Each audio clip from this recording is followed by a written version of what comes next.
कोई भी कारण हो, कोई भी बात हो, चिढ़ो मत, गुस्सा मत करो, ज़ोर से मत बोलो, मन शांत रखो, विचार करो और फिर निर्णय लो। आवाज़ से आवाज़ नहीं मिटती, चुप्पी से मिटती है। तकलीफ सिर्फ आपको होगी, दुख भी आपको ही होगा। मन शांत रखोगे तो सुख भी आपको ही मिलेगा। जीवन में कई बार हम क्रोध में आकर सीमाएं लांघ जाते हैं और फिर हमारे हाथ अफसोस के अलावा कुछ नहीं लगता।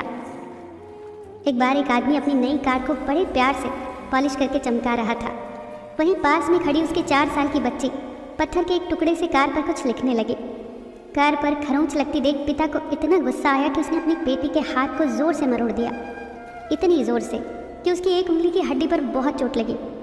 अस्पताल में दर्द से कराती हुई बेटी ने पापा को गले लगाकर पूछा, पापा मेरी उंगलियां कब तक ठीक हो जाएंगी? शर्मिंदा पिता कोई जवाब न दे पाया।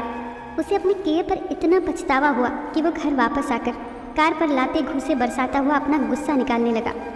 तभी उसकी नज़र उस खरोंच पर पड़ी जिसकी वजह से उसकी नन्ही सी बेटी को उंगली पर इतनी चोट लगी थी। जानते हैं पत्थर के टुकड़े से बेटी ने कार पर क्या लिखा था? आई लव यू पापा, आई लव यू पापा। जीवन में सीमा हमेशा याद रखें, चाहे वो गुस्से की हो चाहे वो प्यार की हो। और ये भी याद रखें कि चीज़ें इस्तेमाल के लिए होती हैं और लोग प्यार करने के लिए, पर हम उल्टा ही करते हैं। चीज़ों से प्यार करते हैं और लोगों का इस्तेमाल करते हैं। ये दुनिया कितनी निराली है ना। जिनकी आंखों में नींद है उनके पास अच्छा बिस्तर नहीं, और जिनके पास अच्छा बिस्तर है उनकी आंखों में नींद नहीं। जिनके मन में दया है उनके पास देने के लिए धन नहीं, और जिनके पास धन है उनके पास दया नहीं। जिसको भूख है उसके पास खाने को कुछ नहीं, और जिसके पास खाने को है उन्हें भूख ही नहीं। कोई अपनों के लिए रोटी छोड़ देता है तो कोई रोटी के लिए अपने छोड़ देता है।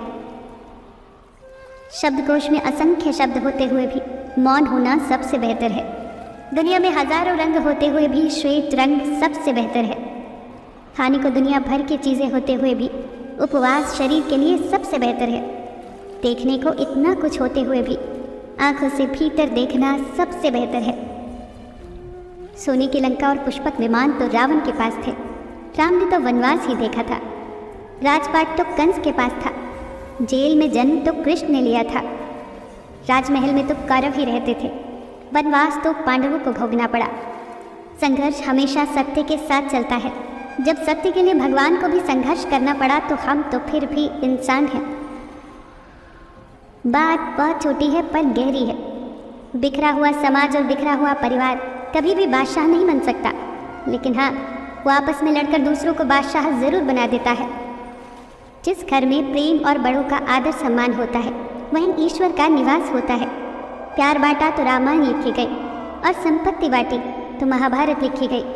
याद रखना कि इंसान का पतन उस वक्त शुरू हो जाता है जब वो अपनों को गिराने की सलाह दूसरों से लेने लगता है। एक पत्थर लीजिए और उस पत्थर को किसी जानवर, कुत्ते या बिल्ली पर मारिए। आप देखेंगे कि जानवर डरकर भाग जाएंगे। अब वही पत्थर लीजिए और एक मधुमक्खी के छत्ते पर मारिए, फिर देखिएगा कि मधुमक्खियाँ आपका क्या हाल करती हैं। पत्थर वही है और आप भी वही हैं, बस फर्क यही था कि जानवर अकेला था और मधुमक्खियाँ समूह में थी। एकता में ही शक्ति होती है। संयुक्त रहिए, संगठित रहिए, प्यार से रहिए, सबका ख्याल